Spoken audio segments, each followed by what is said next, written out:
오늘 우리에게 주시는 하나님 말씀 구약 성경 창세기 9장 13절로 15절까지 말씀입니다. 구약 성경 창세기 9장 13절로 15절까지 말씀입니다. 제가 가진 성경책 구약 성경 11면에 기록되어 있습니다.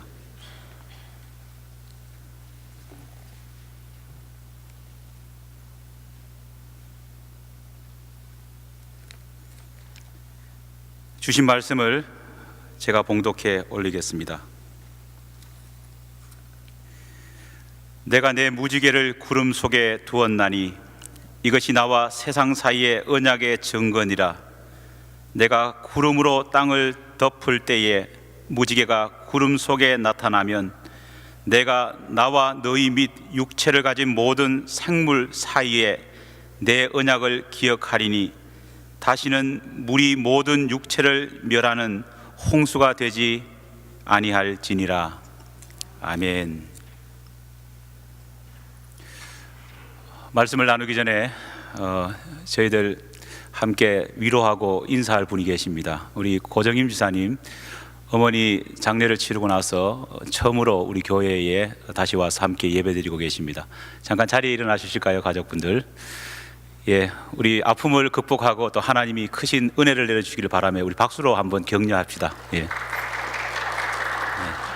감사합니다. 개인적으로 오늘 성가대가 하나님의 은혜로 이 찬양을 불렀는데요. 저 역시도 참 은혜가 넘치는 우리 주일날이 아닌가 생각해 봅니다. 말씀을 들으면서 또 성찬을 하면서 너무너무 감격에 북받칩니다. 첫 번째는 우리 유 장로님께서 성만찬에 이렇게 집례해 주시니까요, 제가 얼마나 마음이 많이 위로가 되는지 모르겠습니다. 감사드리고요. 두 번째로는 정말 하나님의 은혜에 감사드립니다. 제가 사실은 우리 성도님들이 많이 걱정하셨을 줄 아는데 어제 토요일 새벽기도 마치고 집에 가다가 교통사고를 당했습니다. 중앙선을 넘어오는 75살 먹은 우리 할아버지가 운전하던 차가 저 차를 부딪혔습니다. 그래서 제가 1차로 충돌하고 2차로 전기 전신주에 제가 차를 부딪혔어요. 그래서 헌팅턴 하스피럴 응급실에까지 저희 집사람하고 둘이가 뜻하지 않게 앰뷸런스를 타고 그곳으로 갔습니다. CT도 찍고 뭐 별의별 검사를 다 했는데요, 오늘 이 자리에서 제가 설교를 할 수 있을까 많은 분들이 걱정을 했는데 그래도 하나님께서 참 함께 해주셔서 아무 이상이 없어서 여러분들을 만나게 되어서 얼마나 감사한지 모르겠습니다. 세상 살다 보면은 뭐 여러 가지 일들이 있을 겁니다. 하지만은 하나님께서 보호해 주지 않는다면은 한치 알도 알 수 없는 것이 우리네 인생입니다. 하물며 목사가 새벽기도 마치고 집에 가다가도 사고 나는데 일반 성도님들은 어떻겠습니까? 그럴 때일수록 우리가 더욱 기도해야 될 줄 믿고, 제가 너무 감사했던 것은 제가 온 지 얼마 되지도 않았는데 많은 성도님들이 걱정하셔서 아시는 성도님들 이렇게 문자도 보내주시고 격려하시고, 또 제가 또 어르신들한테는 또 걱정하실까 싶어서 따로 전화는 안 드렸습니다. 그래도 지금 오셔서 또 위로하시니까 얼마나 감사한지 모르겠습니다. 감사드리고 또 우리가 함께 이렇게 귀한 좋은 이웃 공동체를 잘 앞으로도 이끌어 갔으면 좋겠습니다. 다가오는 수요일이 되면은요, 드디어 기다리던 성경 공부가 시작됩니다. 여러분들, 성경 공부는 믿음의 기초를 놓는 중요한 작업입니다. 여러분들 이런 거 한번 생각해 보신지 모르겠습니다. 왜 우리가 그 귀한 시간을 투자해서 성경 공부를 해야 될까요? 왜 우리가 성경 공부를 꼭 참석해야지만이 신앙의 파운데이션, 기초를 놓는 것일까요? 여러 가지 많은 이유가 있을 겁니다. 성경 공부해야 하는 여러 가지 이유가 있는데 그 중에 가장 큰 이유 중에 하나는요, 우리가 성경 공부를 하지 않고서는요, 우리끼리 그냥 성경 읽고 우리끼리 책 사 읽고 그렇게 성경 공부를 해버리면은, 성경 공부를 체계적으로 하지 않으면은요, 말씀은 아는데 말씀을 곡해 왜곡하기가 쉽다는 겁니다. 말씀을 잘못 배우고 말씀을 잘못 이해해버리면요, 우리가 그 말씀대로 따라 산다고 하지만은 엉뚱하게 하나님의 뜻과는 전혀 다른 모습으로 살 수 있다는 겁니다. 이게 얼마나 무서운지 몰라요. 제가 지난주 금요일에도 잠깐 이야기를 했습니다. 많은 성도님들이 솔로몬이 왕으로 등극한 다음에 하나님께 드렸던 일천 번제에 대해서 많은 성도님들이 오해하고 계십니다. 일천 번제가 뭐냐? 많은 성도님들이 솔로몬이 1000번이나 하나님 앞에 제사를 지냈다고 생각합니다. 그래서 1000번 제사를 지내려면 매일 드린다고 해도 거의 3년 가까이 제사를 드려야 되는 거 아닙니까? 그래서 하나님께서는 솔로몬의 이 정성을 보시고 하나님이 지혜도 주시고 부귀영화도 주셨다, 그렇게 생각하면서 오늘 또 많은 교회에서 많은 성도님들이 새벽 기도마다 1000번의 예물을 드린다고, 그 예물 드리면은 하나님이 지혜도 주시고 하나님이 물질적인 복도 주신다고 생각해서 1000번의 예물을 드리는 경우가 굉장히 많습니다. 어떤 경우는요, 1000번 채워야 되는데 한 500번쯤 하고 나서 그만 어머니가 돌아가십니다. 장례식 가야 되지 않습니까? 어쩔 수 없이 그 1000번 채워야 되는데 500번째 그만 예물 드리지 못하고 빠지게 됩니다. 그러면 어떻게 해야 되죠? 처음부터 다시 하라고 합니다. 그러나 여러분, 솔로몬이 드린 1000번제는요 그게 아닙니다. 1000번 제사를 지냈던 것이 아니라는 겁니다. 많은 교회에서는요 은근히 이것을 강요하면서 헌금을 거두는 수단으로 악용하는 경우도 많이 있습니다. 하지만 1000번을 예배 드린다고 하는, 1000번을 오퍼링 드린다고 하는 이 이해는 완전히 잘못된 것입니다. 심지어는 성경이 말하는 참뜻과는 완전히 위배되는 것입니다. 우리가 1000번 제사를 지낸 것으로 오해하고 있는 열왕기상 3장 4절 말씀을 현대어 성경으로 번역된 것을 제가 한번 읽어드리겠습니다. 이렇게 되어 있습니다. 당시에 가장 유명한 산당은 기브온에 있었으므로 솔로몬 왕은 기브온으로 가서 1000마리의 짐승을 잡아 번제를 드렸다 말하고 있습니다. 1000번 1000 times 오퍼링을 드린 것이 아니라 단 한 번 번제를 드렸는데 1000마리의 제물을 가지고 드렸다는 겁니다. 엄청난 차이가 있지 않습니까? 우리는 이것을 볼 때에 솔로몬이 어떻게 그렇게 1000번 드리면서 1000번제 드리면서 그렇게 신실했던 솔로몬이 얼마 지나지 않아서 하나님을 배반하고 사치와 향락에 빠질 수밖에 없었는지 그 이유를 알 수 있습니다. 만약 우리가 이해했던 대로 1000번을 하나님께 제사 지냈던 사람이 갑자기 그렇게 변할 수 있느냐? 이해하기 힘듭니다. 하지만 솔로몬이 드렸던 1000번제는 단 한 번의 제사에 1000만이나 되는 가축을 사용해서 드렸던 겁니다. 이거는 무엇을 의미하느냐? 솔로몬이 왕으로 등극할 때부터 그의 아버지하고는 달리 아버지는 가난한 중에도 하나님께 예배드리고 예배드리는 마음과 정성을 들여서 예배드리는데 초점을 맞추었지만은 솔로몬은 그렇지 하지 않았습니다. 아버지가 남긴 유산을 가지고 마치 쇼업 하듯이 보여지기 위한 예배를 드렸던 겁니다. 성경은 말합니다. 단 한 마리의 예물로 하나님 앞에 신령과 진정으로 예배드린다면 하나님은 기뻐하신다고 말씀하십니다. 아브라함도 이삭도 야곱도 그렇게 제사 드렸습니다. 하지만 솔로몬 왕은 자기 자신의 파워를 드러내기 위해서 무려 999마리의 제물을 낭비하면서까지 남에게 보여주려고 어릴 때부터 그렇게 예배를 드렸습니다. 그 예배는 하나님께 드리는 정성이 아니라 보여지기 위한 예배였습니다. 그래서 결국은 하나님이 그를 어여삐 여기사 복을 주셨지만은 그 버릇 고치지 못해서 결국은 솔로몬은 사람을 바라보고 사람을 위해 살다 보니까 하나님 버리고 사치하고 향락하다가 말년에 패망하고 말았다는 사실을 우리는 기억할 수 있습니다. 만약 우리가 말씀을 잘못 이해해서 1000번제가 1000번 예배를 드린다고 생각한다면요, 성경 말씀 제대로 이해하지 못할 겁니다. 하지만 말씀 공부를 통해서 1000번제가 그것이 아니라고 알 때 우리는 말씀을 제대로 이해할 수 있습니다. 여러분, 얼마나 무서운지 모릅니다.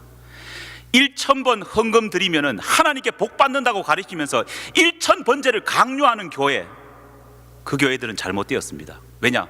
우리의 신앙은요, by faith, 믿음으로 구원받습니다. 로마서는 말합니다. 인간의 공덕, 인간의 노력에 의해서 구원받지 않는다고 말합니다. 하지만 그런 교회는 뭘 가르치느냐? 네가 얼마나 하나님 앞에 공덕을 드리고 네가 얼마나 하나님 앞에 정성을 다하느냐에 따라서 하나님이 너를 복을 주실 것이다 말하는 겁니다. 그거는 by faith가 아니라 우리의 doing, 행위로 구원받는다는 것을 사람들에게 심어주는 겁니다. 이것은 성경의 가르침과는 전혀 다른 것입니다. 그것은 기독교가 아니라 불교나 도교나 샤머니즘이 가르치는 신앙의 사상일 뿐입니다. 사실 우리 가운데는요, 이렇게 성경을 잘못 왜곡하고 곡해하는 경우가 많습니다. 오늘 본문 말씀에 나타난 무지개라고 하는 노아의, 어떻게 보면은 홍수 끝난 다음에 하나님이 주신 약속의 상징인 이 무지개도 우리는 그 의미를 너무너무 잘못 알고 있습니다. 곡해하고 있다는 겁니다. 홍수 심판은요, 성경에 보면은 거의 1년 넘게 이 전체 지구가 물에 잠겨 있었습니다. 그리고 어느 날 물이 빠졌습니다. 여러분, 1년 동안 물에 잠겨 있던 그 세상이 물이 빠지고 나서 펼쳐진 광경이 어땠을까요? 우리가 흔히 이런 상상 잘 안 해봅니다. 그래서 아동부나 또 유스그룹에 가면은 파워포인트에 이렇게 그림을 보여주지 않습니까? 그런데 홍수 끝난 다음에 노아가 그의 가족들과 제사 지내는 모습을 그림으로 그려나는 걸 보면요, 너무 아름답게 그려놨어요. 무지개 딱 떠 있고 땅은 말라가지고 꽃들이 만발하고 짐승들은 너무 좋아가지고 막 춤을 추고, 정말 그런 모습이었을까요? 아닙니다. 우리가 상상하기 힘들 만큼 그때 처참했습니다. 우리는 조금 이해할 수 있습니다. 몇 년 전에 허리케인 샌디가 뉴욕을 강타했지 않습니까? 그때 뉴욕의 라크웨이나 스테이튼 아일랜드가 완전히 물에 잠겨서 난리가 났습니다. 제가 듣기로는 여러분들이 살고 있는 이 롱아일랜드 지역도 많은 지역이 물에 잠겨서 피해를 입었다는 이야기를 들었습니다. 단 몇 주만 물에 잠겼는데도 피해가 막심했습니다. 제가 TV를 보고 또 그 현장을 지나가다 보면은요, 온갖 쓰레기가 마을을 뒤덮었습니다. 그때 물에 빠져 죽은 고양이라든지 물에 빠져 죽인 개들이요, 길거리에 넘쳐났습니다. 그리고는 널브러져 있는 그 시체들이 썩는 냄새가 도시 전체를 감쌌습니다. 그리고는 이후에 얼마 지나지 않아서 이름을 알 수 없는 수많은 벌레떼와 모기떼들이 극성을 이루었습니다. 집회, 가족, 가구, 집 건물 자체가 완전히 진흙에 파묻혔습니다. 정말 희망이라고는 조금도 찾을 수 없는 상황이 그때의 상황이었습니다. 단 몇 주만 물에 잠겼는데도요, 이런 모습이 벌어졌습니다. 그런데 생각해 보십시오. 무려 1년 이상 부분적인 파트가 아닌 전 지구가 물에 잠겼습니다. 그리고 물이 빠졌습니다. 어떤 상황이 벌어졌을까요? 그 당시에 아무리 인구가 적다고 하더라도, 파퓰레이션이 적다고 하더라도 노아의 가족들을 제외한 전 인구가 어땠습니까? 몰살당했습니다. 동물과 식물들까지 죽었습니다. 그 썩는 냄새가 어땠겠습니까? 아마도 숨쉬기도 어려웠을 겁니다. 내딛는 한 발 한 발마다요, 죽어 널브러진 동물의 시체, 사람의 시체가 넘쳐났을 겁니다. 그리고는 모기와 벌레 같은 것이 창궐했을 겁니다. 그리고 그 시체를 먹기 위해서 얼마나 많은 구더기나 벌레들이 넘쳐났겠습니까? 생각해 보건대 한마디로 이 세상은, 당시 이 세상은 지옥보다도 못한 그런 상황이 벌어졌을 것입니다. 그런데 우리는 상상합니다. 그런 처참한 상황 가운데 하나님께서 하늘에 레인보우, 무지개를 주셨다. 그러니까 하나님은 이 처참한 상황 가운데 있는, 시리에 빠져 있는, 좌절하고 있는 노아와 노아의 가족들에게 희망을 심어주기 위해서 아름다운 데코레이션, 아름다운 무지개를 하늘에 수놓아 주셨구나. 그렇게 무지개를 이해하는 사람들이 대부분입니다. 아마 여러분도 그렇게 생각했을 겁니다. 하지만 빨주노포, 파란보, 그 7가지 색의 아름다운 무지개는 그런 뜻이 아니었습니다. 노아의 가족들을 위로하기 위해서 주신 것이 아니었다는 겁니다. 충격적인 것은 우리가 성경의 원래 오리지널 텍스트라고 말하는 히브리어 성경, 구약은 히브리어로 기록되어 있지 않습니까? 원래 오리지널 텍스트는 히브리어에는 이 구절 속에 무지개라는 말이 존재하지 않습니다. 없습니다. 다시 말해서 오늘날 현대어 버전에는 무지개라고 하는 말로 번역되어 있지만은 원래 성경에는, 옛날 성경에는 무지개라고 하는 말 자체가 없습니다. 우리가 흔히 읽는 NIV 성경에 보면은요, 이런 말로 기록되어 있습니다. I have set my rainbow in the clouds. 구름 속에 레인보우가 세팅되어 있다고 이런 말을 하고 있지 않습니까? 하지만 영어 성경 버전 가운데에 가장 오래된 버전으로 생각되는 킹 제임스 버전에 보면은요, 또 NASB 버전에 보면은요, 어떻게 기록되어 있느냐? I do set my bow in the cloud. I set my bow in the cloud. 레인보우가 아니라 보우라고 기록되어 있습니다. 우리말 성경 NIV에서 무지개라고 기록되어 있고 번역되어 있는 이 부분을 원래 히브리어 성경은요, 무지개가 아니라 전쟁 무기인 활로 기록되어 있습니다. 하나님께서 하늘에 새기신 것은 7빛깔의 아름다운 무지개가 아니라 실제로는 하나님을 향해 겨누어진 무시무시한 전쟁 무기였던 활이었던 것입니다. 의미가 전혀 다르지 않습니까? 왜 하나님께서는 노아의 가족들에게 활을 보여주셨을까요? 그것도 하나님의 얼굴을 향해서 시위가 당겨진 활을 보여주셨을까요? 그 이유는 너무나 중대하고 너무나 무시무시한 비밀이 숨겨져 있습니다. 하나님은 이미 알고 계셨습니다. 하나님은 전능하신 하나님입니다. 모르는 것이 없지 않습니까? 비록 죄악에 물들었던 그 나쁜 인간들이 이 홍수 심판으로 말미암아서 다 죽었습니다. 이제 남은 인간이라고는 착하디 착한 노아의 가족밖에 없습니다. 그 착한 가족들이 히스토리, 역사를 다시 시작할 겁니다. 하지만 하나님은 아셨습니다. 아무리 착한 저들도 100년, 1000년, 2000년 지나면은 다시 죄악으로 물들어서 하나님께 범죄하고 언젠가는 하나님의 얼굴에, 하나님의 목에 화살 시위를 당길 나쁜 인간들이 될 거라는 것을 하나님은 아셨습니다. 그렇게 아신 하나님은 노아의 가족들에게 말씀하십니다. 들어라. 언젠가는 너희가 나를 향해서 저 무시무시한 화살의 시위를 당긴다고 할지라도 더 이상은 너희들을 물로 심판하지 않겠다. 그럼에도 불구하고 나는 너희들을 끝까지 사랑하겠다. 그 다짐의 상징으로 활을 하늘에 보여주신 겁니다.